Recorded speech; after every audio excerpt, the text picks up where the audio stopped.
বর্তমানে অনেক মানুষই কোরবানির গোশত ৩ ভাগে ভাগ করেন না এবং গরিব মিসকিন ও আত্মীয়স্বজনদের দেন না। অধিকাংশ গোশত ফ্রিজে জমা করে রাখেন। এ বিষয়ে ইসলামের সঠিক দিক নির্দেশনা জানতে চাই। খুবই গুরুত্বপূর্ণ একটি প্রশ্ন। খুবই দুর্ভাগ্যের বিষয় যে আমাদের সমাজে আজকাল কোরবানিকারীদের মধ্যে অনেকেই এই কাজটি করেন। অর্থাৎ কোরবানির গোশতের পারলে পুরাটুকুই আর না হয় বেশিরভাগ অংশই তারা ফ্রিজে ঢুকিয়ে ফেলেন বা রেখে দেন। যাতে করে বেশ অনেকদিন তিনি এই কোরবানির গোশত দিয়ে তার সংসার চালাতে পারেন বা তার সংসারের প্রয়োজন মেটাতে পারেন। কোরবানি নামই যার কোরবানি, নামই যার ত্যাগ এবং স্যাক্রিফাইস, সেখানে আসলে গোশত স্তূপ করে নিজের ফ্রিজে রেখে দেওয়া বা বেশিরভাগ গোশত নিজে রেখে দেওয়া, নামকাওস্তে কিছু গরিবকে দেওয়া বা গরিবকে বিলকুল না দেওয়া, এটা কোরবানির যে মৌলিক উদ্দেশ্য আছে তার সাথে সঙ্গতিপূর্ণ নয়।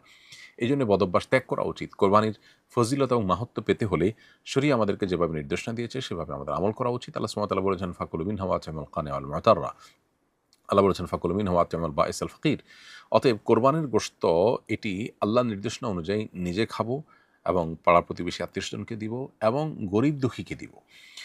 অতএব ৩ ভাগে ভাগ করাটা ফরজ কিংবা ওয়াজিব না হলেও এটা মুস্তাহাব এবং উত্তম।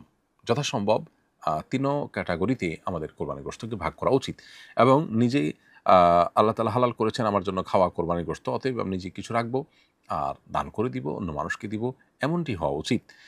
সবগুলো বা বেশিরভাগ গোশত রেখে দেওয়া এটা খুবই অনুত্তম এবং অনুচিত একটা কাজ। কোরবানির ফজিলত এবং মাহাত্ম্য এর ফলে কমে যেতে পারে। এমনকি আমরা মাহরুমও হতে পারি যদি উদ্দেশ্যই হয় এখান থেকে শুধু ফ্রেশ গোশত আহরণ করা কিংবা দীর্ঘদিনের গোশতের চাহিদা মেটানো।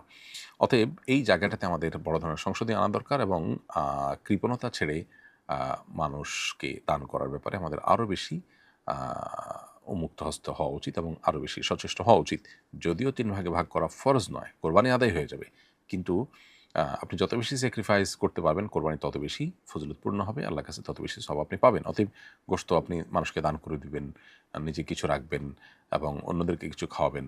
এই মর্মে আপনি যদি ব্যবহার করেন সেটা হবে কোরবানির সঠিক ব্যবহার। আর না হলে কোরবানি কাগজে কলমে আদায় হয়ে যাবে কিন্তু তার ফজিলত এবং সওয়াব সঞ্চিতভাবে কমবে। একজন লিখেছেন, আমাদের গাভীটি ৪ মাস আগে বাছুর প্রসব করেছে। বাছুরটি এখনও দুধ পান করে। এমত অবস্থায় গাভীটিকে কোরবানি দেওয়া জায়েজ হবে কিনা? ৪ মাসের বাছুর সাধারণত ঘাস এবং অন্যান্য খাবার ইত্যাদি অনায়াসে খেয়ে থাকতে পারে। অতএব এমত অবস্থায় গাভী কোরবানি করতে কোনো অসুবিধা নেই। তবে আপনার কেনার সময় যদি এরকম গাভীর বিকল্প অন্য কোনো পশু থাকে তো সন্দেহাতীতভাবে সেটা কেনা ভালো। কিন্তু যদি আপনার কাছে এটাই অপশন থাকে সেক্ষেত্রে এটিকে কোরবানি করতে শরীয়ত দৃষ্টিকোণ থেকে কোনো অসুবিধা নেই। এরপরে প্রশ্ন হলো, আমার কোরবানি করার সামর্থ্য নেই, এমন কোনো আমল আছে কি যে আমল করলে কোরবানির সওয়াব হবে? উত্তর হলো, কোরবানির দিন চুল, নখ, গোঁফ ইত্যাদি কাটলেন আর জিলহজের চাঁদ ওঠা থেকে নিয়ে এটা থেকে বিরত থাকলেন। চাঁদ ওঠার পর থেকে না কেটে কোরবানির করল সবাই, তারপরে আপনি কাটলেন। এটা যদি করেন তাহলে সেক্ষেত্রে ইনশাআল্লাহ কোরবানি না করতে পারলেও কোরবানি করার সওয়াব আপনি পাবেন। এই মর্মে সুনানে আবু দাউদে আব্দুল্লাহ ইবনে আমর ইবনে আস রাদিয়াল্লাহু তাআলা থেকে একটি হাদিস বর্ণিত হয়েছে যে নবী করিম সাল্লাল্লাহু আলাইহি ওয়াসাল্লামের কাছে এক ব্যক্তি কোরবানি সামর্থ্য নেই। তিনি যখন জিজ্ঞেস করলেন যে কিভাবে তিনি সওয়াব পেতে পারেন, নবী আলাইহিস সালাম তাকে বলেছেন, তুমি তোমার চুল, নখ, গোঁফ এগুলো কাটবে, অর্থাৎ কোরবানির পরে এগুলো কাটবে। তাহলে সেক্ষেত্রে আল্লাহ তাআলা তোমাকে কোরবানির সওয়াব দান করবেন। তো এখান থেকে বোঝা যায় যে যিনি কোরবানি করার সামর্থ্য রাখেন না তিনি যদি কোরবানির আ মাসের অর্থাৎ জিলহজ মাসের চাঁদ উদিত হওয়ার আগে চুল, নখ এবং গোঁফ ইত্যাদি কাটার পর এই ১০ দিন বিরত থাকেন এবং কোরবানি করার পর এগুলো কাটেন, সবার কোরবানি শেষ হওয়ার পর এটা কাটেন বা কোরবানির আমল শেষ হওয়ার পর এটা কাটেন, তাহলে ইনশাআল্লাহ তিনি এই সওয়াব পেতে পারেন। আব্দুল হাই জিহাদ লিখেছেন, আমাদের ব্যক্তি ও সমাজ জীবন থেকে আধ্যাত্মিকতা হারিয়ে যাওয়ার কারণ কি? উত্তরণের উপায় কি? আপনার সুচিন্তিত দিক নির্দেশনা কামনা করছি। ভাই আব্দুল হাই জিহাদ, আপনার প্রশ্ন উত্তর হলো যে আধ্যাত্মিকতা বা রুহানিয়াত এবং স্পিরিচুয়ালিটি এটা আমাদের জীবন থেকে হারিয়ে যাচ্ছে। এটা আমরা সবাই কম বেশি জানি। এর অন্যতম কারণ হলো আমরা আ ঈমান এবং তাকওয়ার যে ট্র্যাক সেটা থেকে অনেকটা ছিটকে পড়ছি। দ্বিতীয়ত বর্তমান বিশ্বে যে সমস্ত বহুবিধ ফিতনা আছে, এই ফিতনাগুলো আমরা আঁচ করতে পারছি না। ফিতনাগুলো আমাদেরকে গ্রাস করে ফেলছে। ফলশ্রুতিতে আমাদের রুহানিয়ত শেষ হয়ে যাচ্ছে।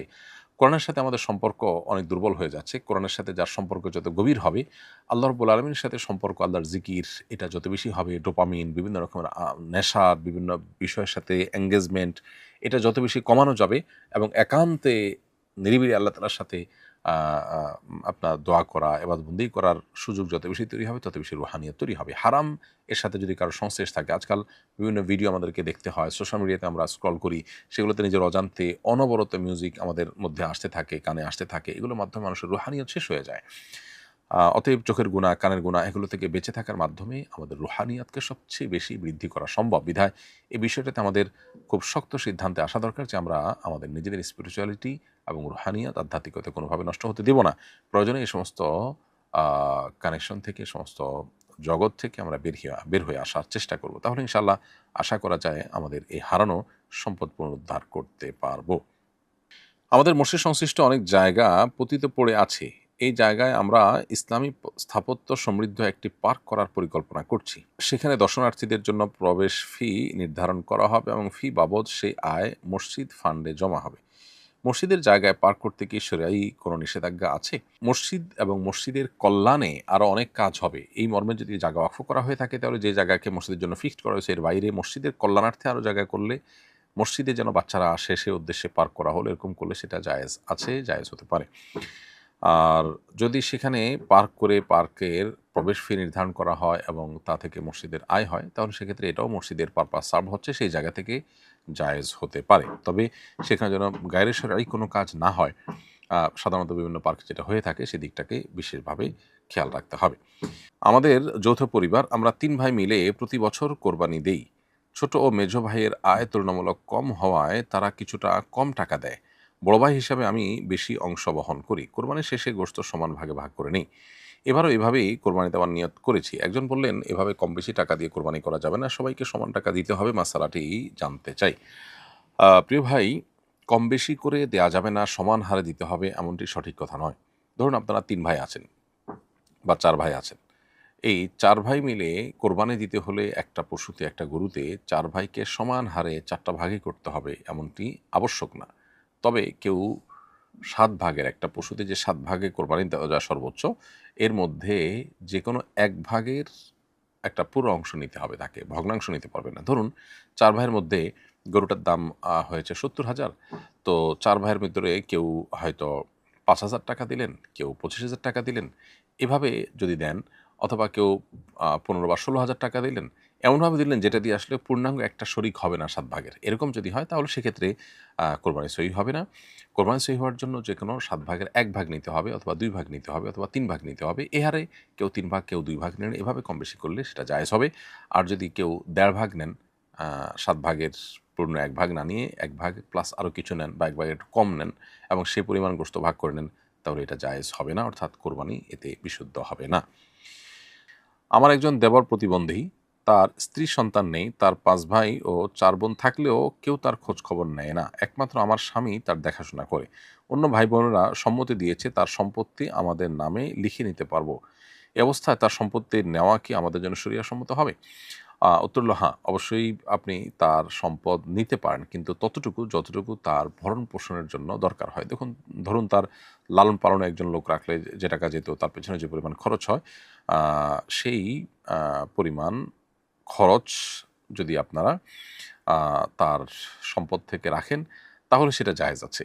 আ এরপর তার জীবদ্দশায় যদি তিনি সুস্থ হন, বাকিটা তাকে ফেরত দিতে হবে। আর যদি তার মৃত্যু হয়ে যায় তাহলে সেক্ষেত্রে এই অবস্থায় মৃত্যু হলে, মানসিক প্রতিবন্ধী হলে বা মৃত্যু হয়ে গেলে, তখন তার আ এরকম প্রতিবন্ধী ব্যক্তি মৃত্যু হয়ে গেলে তার অতিরিক্ত যে সম্পদ থেকে যাবে, যেটা তার পেছনে খরচ করা হয়েছে তার অতিরিক্ত, তাহলে সেটা তার মৃত্যুর পর ওয়ারিসরা আনুপাতিক হারে কোরআন হাদিস যেভাবে নির্দেশ করেছে তার আলোকে সবাই ভাগ পেয়ে যাবে। অর্থাৎ থোকভাবে তার ভরণ-পোষণ এবং তার দায়-দায়িত্ব দেখভালের কাজটা করে তার যে ভাগে যে সম্পদ এসেছে তার সবগুলো সম্পদ আপনি নিয়ে নিবেন, এমনটি করা জায়েজ নয়। বরং যতটুকু খরচ তার জন্য হবে আনুমানিক একটা হিসাব বের করেও তো আপনি সেটা অবশ্যই স্থির করতে পারবেন।